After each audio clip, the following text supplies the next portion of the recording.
¿Hasta dónde puede llegar una madre para asegurarse de que su hija no se aleje de lo que ella considera una vida correcta? ¿Y qué pasa cuando el yerno, silencioso hasta entonces, decide no callar más? Esa noche, en la cena familiar, mi suegra me sirvió una taza de té con una sonrisa más dulce de lo habitual. «Lo preparé especialmente para ti», dijo, mientras sus ojos evitaban los míos. No respondí, solo sonreí. Tomé la taza y en un descuido la cambié por la de mi suegro. 40 minutos después, Ignacio, su esposo, sudaba frío y temblaba mientras corría al baño con pasos tambaleantes. Nadie entendía qué pasaba. Nadie, excepto ella, porque en el silencio de la mesa nuestras miradas se cruzaron y los dos supimos la verdad. Me llamo Lucas Méndez. Y esta es una de esas historias de venganza que no se construyen con gritos ni violencia, sino con evidencia, inteligencia y algo que pocos se atreven a usar: paciencia. Si alguna vez has sentido que alguien intenta controlarte bajo el disfraz del cariño, quédate, porque esta historia no solo habla de un intento de sabotaje, habla de lo que pasa cuando decides dejar de ser la víctima y te conviertes en el narrador de tu propia justicia. Me llamo Lucas Méndez. Tengo 35 años y soy escritor de crónicas sociales. Vivo en Ciudad de México, en una zona donde las calles huelen a pan recién horneado por las mañanas y el tráfico nunca duerme. Me dedico a contar historias de otros, injusticias cotidianas, luchas personales, triunfos silenciosos. Irónico, supongo, que durante años haya ignorado la mía. Conocí a Andrea hace 7 años, en una presentación literaria. Ella trabajaba en una fundación cultural, siempre rodeada de libros y causas nobles. Su inteligencia me desarmó. Su risa me sostuvo. Cuando comenzamos a salir, no tardó mucho en hablarme de sus padres. «Son tradicionales», me advirtió, como si esa palabra pudiera abarcar todo lo que vendría después. Su madre, Patricia, era de esas mujeres que siempre están impecablemente vestidas, como si incluso en casa estuvieran listas para un juicio social.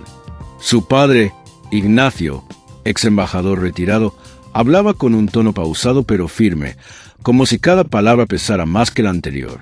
Desde el primer día, percibí esa mirada que no juzga con furia, sino con decepción educada, como si al verme vieran una versión inferior de lo que esperaban para su única hija. Andrea provenía de una familia donde el éxito se medía en títulos, bienes raíces y contactos influyentes. Yo, en cambio, escribía. No tenía oficina propia, ni horario fijo, ni un plan de retiro. Tenía historias. Y eso, para Patricia, equivalía a inestabilidad. En reuniones familiares, me presentaba como el periodista, aunque hacía años que trabajaba como independiente. Me hacía preguntas que no eran preguntas, sino sutiles formas de restar valor a lo que hacía. ¿Y eso te da para vivir bien? ¿Nunca pensaste en algo más seguro?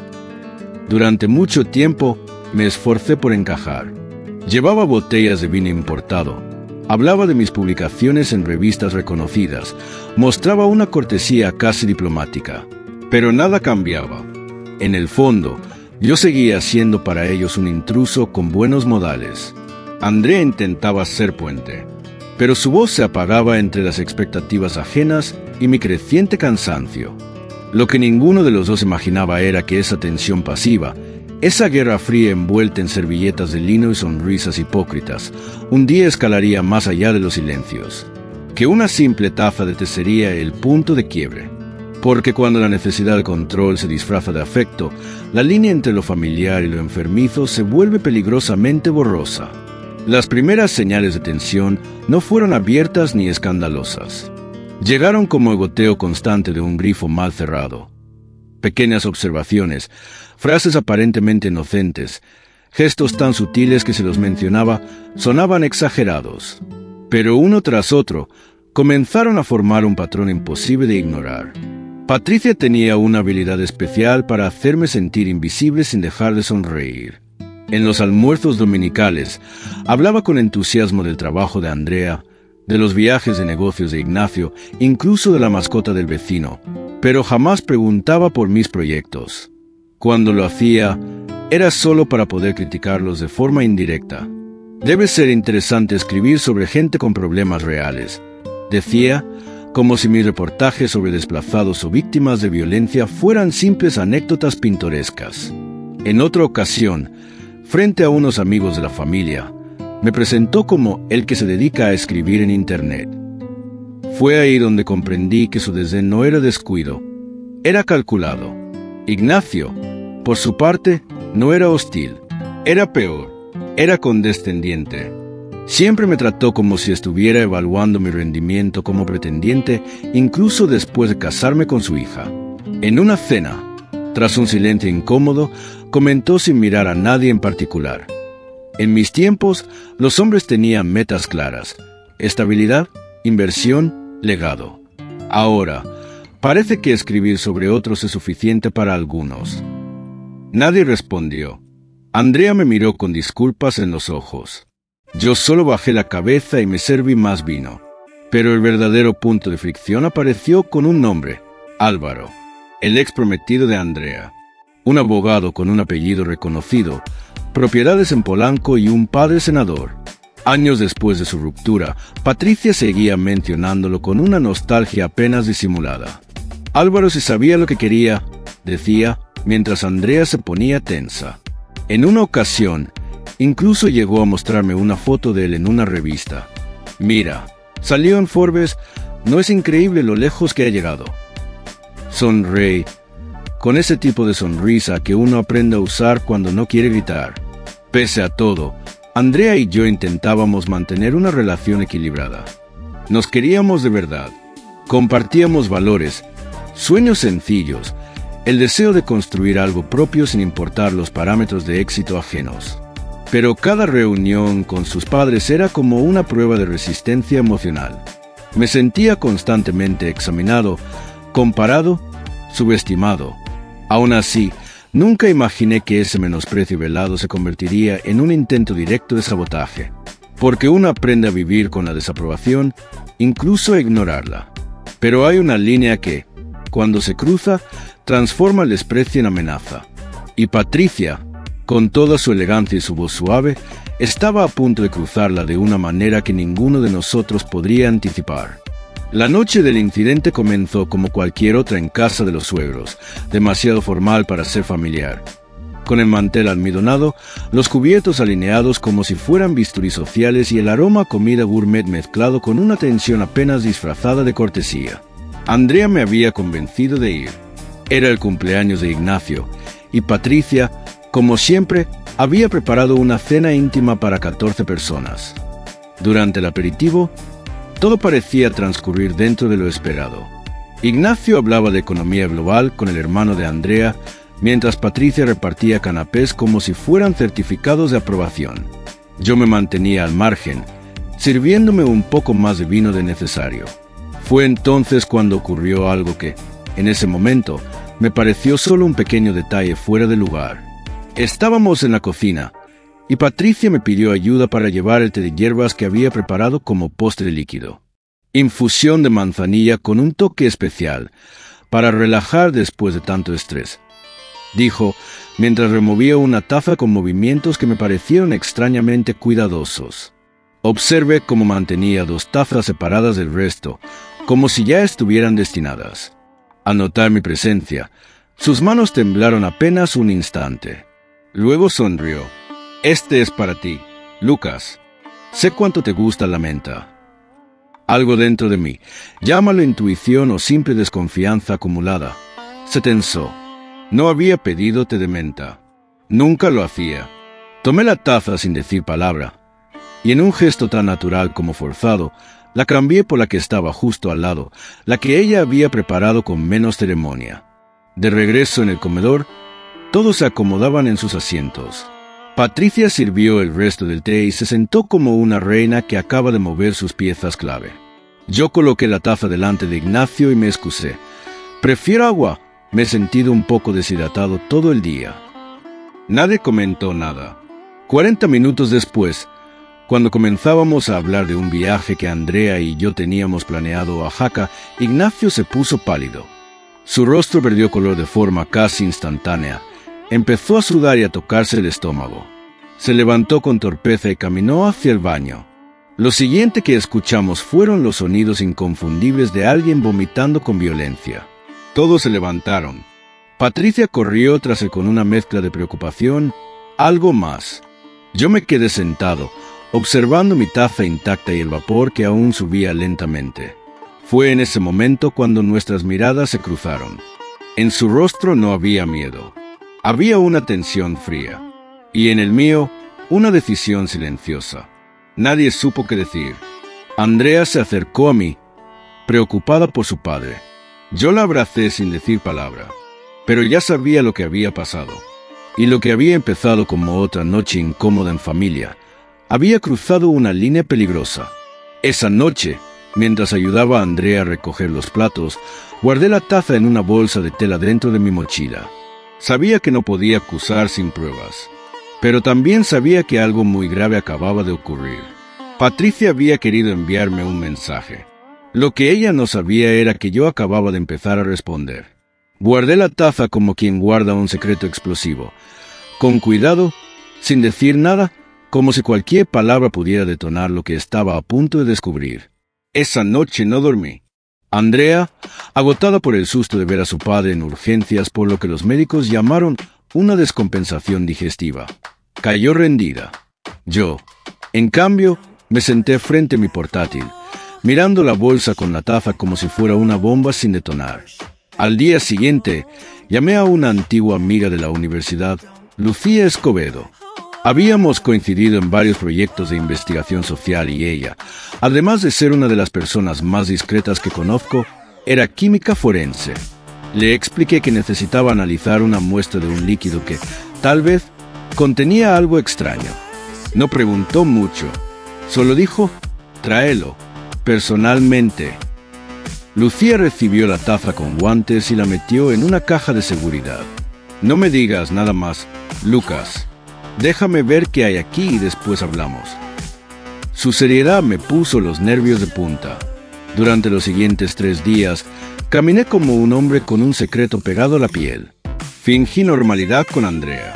Ella aún estaba inquieta por la salud de su padre, pero parecía aceptar la explicación médica. Yo, en cambio, tenía otra teoría. No fue casualidad. No fue comida en mal estado. Fue algo planeado. Cuando Lucía me llamó, su voz sonaba más grave de lo habitual. Encontré benzodiazepinas en la muestra. No una dosis letal, pero sí suficiente para causar somnolencia profunda, descoordinación, desmayos, incluso lagunas de memoria si se mezcla con alcohol. ¿De dónde salió esto? Me quedé en silencio. Finalmente, solo dije, es un asunto familiar. Esa misma noche, empecé a investigar. No podía acusar sin más.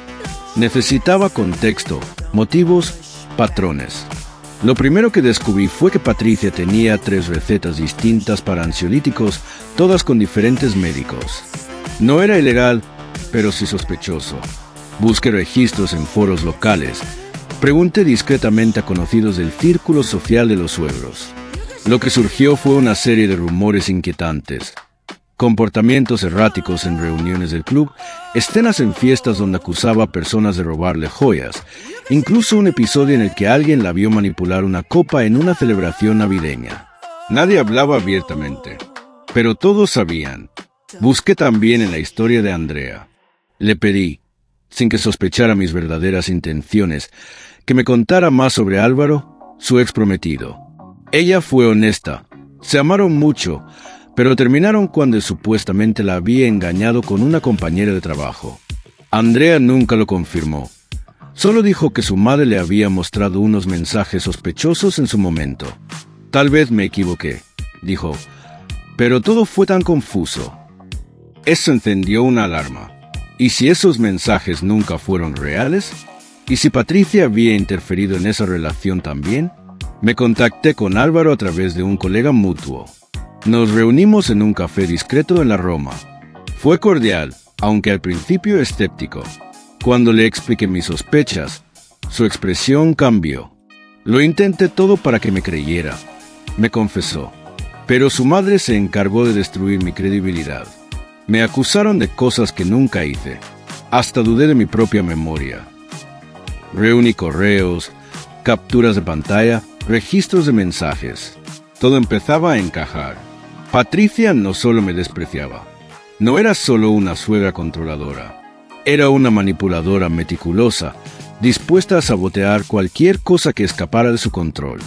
Y si había intentado drogarme para hacerme parecer inestable, o simplemente para incapacitarme antes de un evento importante, era probable que ya hubiera hecho lo mismo antes. Pero lo que más me impactó no fue lo que descubrí sobre Patricia, sino lo que entendí sobre Andrea. Durante años, había sido víctima silenciosa de una narrativa construida por su madre. Una narrativa que la alejaba de todo aquel que no encajara en los estándares familiares. Y ahora, al parecer, yo era el nuevo objetivo de esa maquinaria. Supe entonces que no bastaba con tener pruebas químicas. Necesitaba pruebas humanas, visuales, irrefutables. Porque la palabra de un yerno rebelde no bastaba frente a la voz dulce y manipuladora de una madre experta en fabricar verdades. Y justo cuando pensaba que tendría que conseguir todo por mi cuenta, una aliada inesperada decidió intervenir. Aunque en ese momento aún no lo sabía. La pieza que faltaba estaba a punto de llegar en forma de un pequeño sobre sin remitente. Y lo que contenía cambiaría el juego para siempre. Fue solo cuestión de días antes de que Patricia hiciera su movimiento. Lo que aún no sabía era hasta dónde estaba dispuesta a llegar. Su contraataque no fue frontal ni impulsivo. Fue calculado, como todo lo que hacía. Y comenzó con una serie de insinuaciones sutiles que, como gotas de veneno, comenzaron a filtrarse en la mente de Andrea. Primero, los comentarios. Andrea me dijo que su madre había preguntado si yo estaba durmiendo bien, que parecía alterado en los últimos encuentros familiares. Luego, llegaron las llamadas a horas extrañas. Patricia decía estar preocupada por mi salud mental. Lucas ha estado muy nervioso últimamente. ¿No crees? Le decía a Andrea con una voz empapada de dulzura tóxica.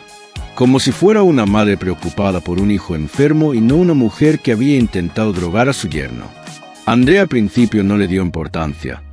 Pero con el pasar de los días, la duda se empezó a colar. Mis silencios se volvían sospechosos. Mis ausencias en la noche, cuando me reunía con Lucía o con Álvaro, eran interpretadas como señales de distancia. Noté cómo me miraba diferente. No con desconfianza, aún no, pero sí con esa inquietud que precede a una pregunta que uno no se atreve a hacer. Luego vino lo inevitable. Patricia le dijo directamente que me había enfrentado a ella. Que, en una supuesta conversación privada durante la cena, yo había levantado la voz, la había amenazado con revelar secretos familiares, y que había sido tan violento que Ignacio había tenido que intervenir. Andrea me lo contó una noche, con voz entrecortada. Mi mamá está muy afectada. Dice que la trataste como si fuera una enemiga. Fue ahí cuando supe que Patricia no solo quería desprestigiarme.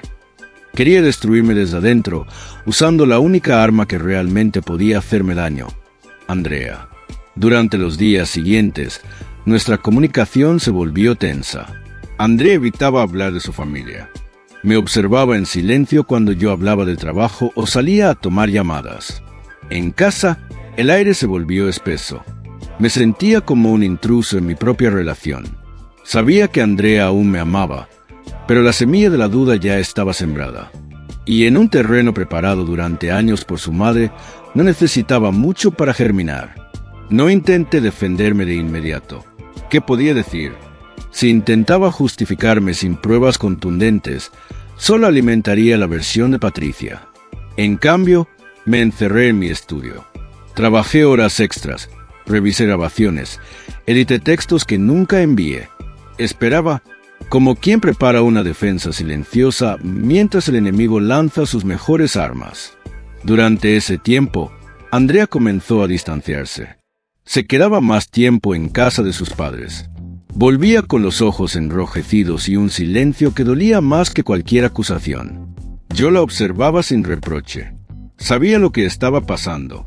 La estaban envolviendo en una narrativa que no le pertenecía, pero que sonaba familiar, casi reconfortante. El guión de la buena hija protegida del hombre inestable. Y justo cuando creía haber perdido terreno irrecuperable, llegó el sobre. Sin remitente, con mi nombre escrito a mano. Dentro, un USB y una nota breve. Tienes que ver esto. Era la voz que no esperaba. Una aliada oculta, una testigo silenciosa. Patricia había comenzado la guerra, pero lo que no sabía era que yo ya tenía las primeras pruebas que la desenmascararían. Y esta vez, no habría forma de ocultarse detrás de sonrisas. Abrí el sobre con las manos temblorosas. El USB era negro, sin marcas. La nota que lo acompañaba solo decía: tienes que ver esto. Sabía que no era una broma. No después de todo lo que había pasado. Me encerré en mi estudio. Cerré la puerta con llave y conecté el dispositivo a la computadora. Tardó unos segundos en cargar. Lo que apareció fue una carpeta con varios archivos de vídeo y uno de audio. Todos fechados. Todos con nombres que me helaron la sangre. Cena Patricia 1, Cocina Previo 2, Discusión Posterior. El primer vídeo era de una cámara de seguridad doméstica, de esas que muchos instalan por paranoia o costumbre. Mostraba la cocina de los suegros desde un ángulo superior. Patricia estaba de espaldas, manipulando 2 tazas. Claramente se ve cómo extrae un pequeño frasco de su bolso y vierte el contenido en una de ellas. Luego revuelve con cuidado. Es exactamente la misma escena que yo presencié, pero esta vez grabada. Confirmación visual. Evidencia. El segundo vídeo era aún más revelador. Se ve el comedor durante la cena. Yo llevando las tazas, Ignacio tomando la que había sido manipulada, Patricia observando con atención cada movimiento. Luego, minutos más tarde, se escuchan los primeros signos de incomodidad de Ignacio, que se levanta del asiento tambaleante.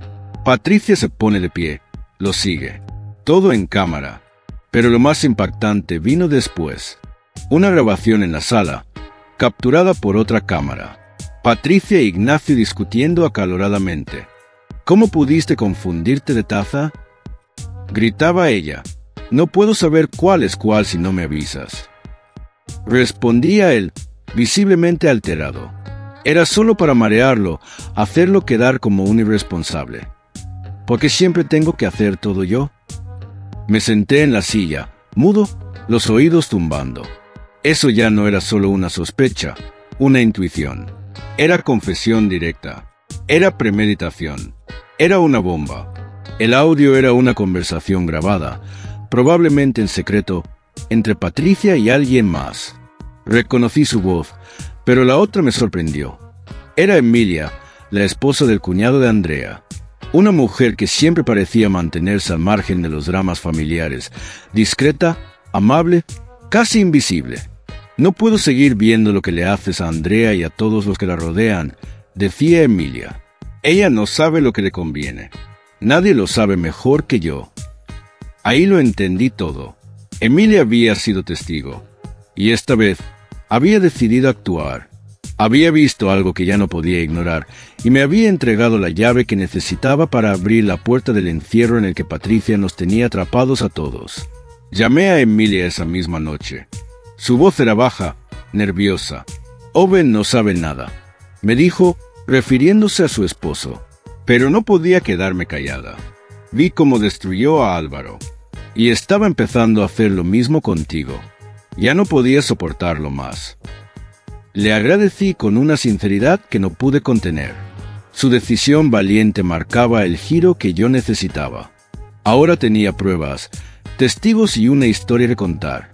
No solo para defenderme, sino para liberar a Andrea de una prisión emocional que llevaba años construyéndose ladrillo a ladrillo. La gran revelación había llegado, y no venía de una confrontación directa, sino de una mujer silenciosa que, desde la sombra, decidió hacer lo correcto. La guerra no había terminado, pero por primera vez yo tenía las armas. Dormí solo unas horas esa noche, pero fue suficiente. Por primera vez en semanas, me desperté con una certeza serena. No necesitaba gritar, no necesitaba venganza escandalosa. Lo que necesitaba era precisión, una exposición quirúrgica, una justicia emocional tan elegante y contundente que no dejara espacio para la negación ni para el teatro. Ya no era solo una defensa, era un ajuste de cuentas. Durante los días siguientes, ordené cada una de las piezas como si estuviera armando un reportaje de investigación. Tenía los vídeos de las cámaras de seguridad, los audios entre Patricia y Emilia, los resultados del análisis químico y los testimonios de Álvaro, el exnovio, que había accedido a reenviarme los correos que Patricia había falsificado años atrás. También recuperé mensajes antiguos en los que la propia Patricia me deslegitimaba frente a terceros de forma solapada. Lucas es creativo, pero muy sensible.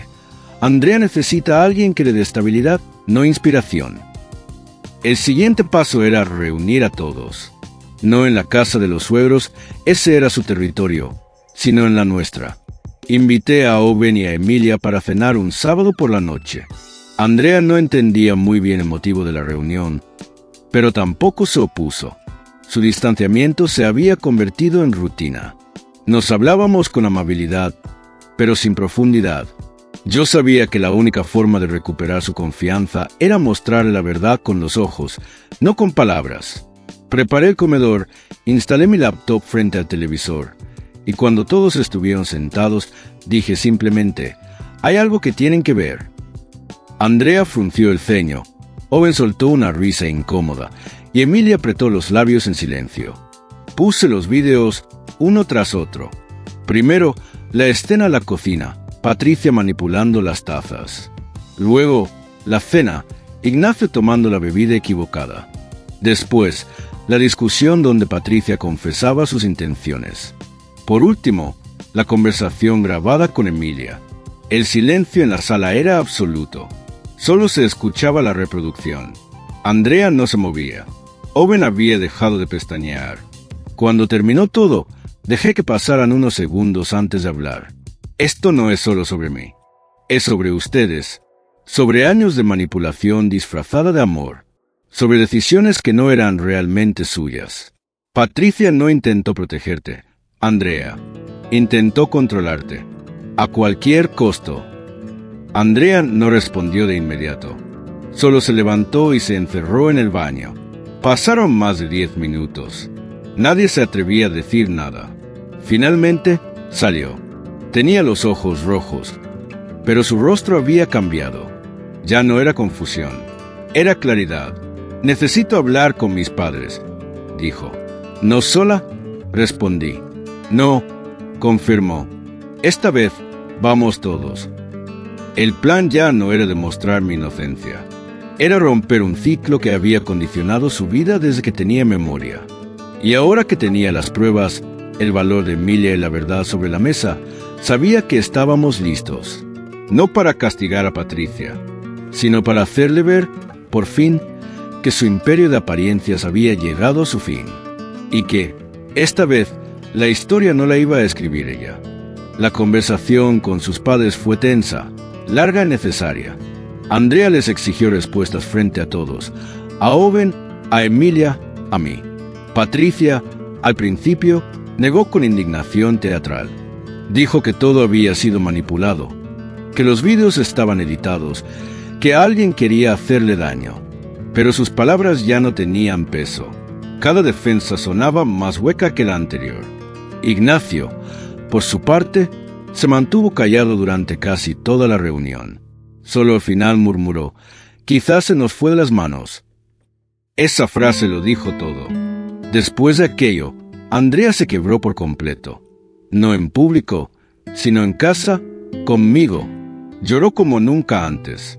No solo por el veneno en la taza, sino por los años de manipulación, por las decisiones que creyó haber tomado libremente y que en realidad habían sido inducidas. Me pidió tiempo, no distancia. «Necesito reconstruirme, no escaparme», dijo. Y esa fue la primera señal de que aún quedaba algo entre nosotros que valía la pena salvar. Durante semanas, Andrea y Owen empezaron terapia.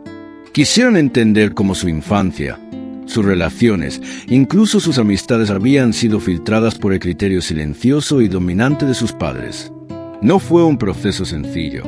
Patricia e Ignacio siguieron insistiendo, enviando mensajes cargados de culpa disfrazada de afecto. Pero esta vez, Andrea no mordió el anzuelo. La consecuencia más inmediata fue el aislamiento social de los suegros. Algunos amigos del círculo cercano comenzaron a hacer preguntas. Emilia, con más valentía de la que imaginé, compartió en privado parte de lo sucedido con otras personas cercanas. No como una venganza, sino como una advertencia. Poco a poco, la imagen intocable de Patricia comenzó a resquebrajarse. Por nuestra parte, Andrea y yo fuimos encontrando una nueva forma de estar juntos, sin la sombra constante de la aprobación externa, sin los silencios incómodos que antes usábamos como escudo. Comenzamos a hablarnos de verdad, a preguntarnos cómo queríamos vivir, no como esperaban que viviéramos. Un día, mientras revisábamos unos documentos del banco, Andrea me tomó de la mano y dijo: «Te creí tarde, pero te creí. Gracias por no rendirte cuando yo empecé a dudar de ti». No respondí, solo la abracé, porque la verdad no siempre repara todo de inmediato, pero sí es la única base sobre la cual se puede construir algo que dure. Y nosotros estábamos empezando de nuevo, esta vez sin mentiras, sin máscaras, con las heridas a la vista, pero también con la voluntad de sanar, juntos. Meses después, Andrea me despertó una mañana de domingo con una noticia que no esperaba. Estaba embarazada. Me miró con una mezcla de nervios y ternura, como si no supiera si reír o llorar. Y yo, que tantas veces me había sentido al borde de perderlo todo, solo pude abrazarle y prometerle en silencio que esta vez nadie más escribiría el guión de nuestras vidas. Cuando se lo contamos a Patricia e Ignacio, su reacción fue contenida.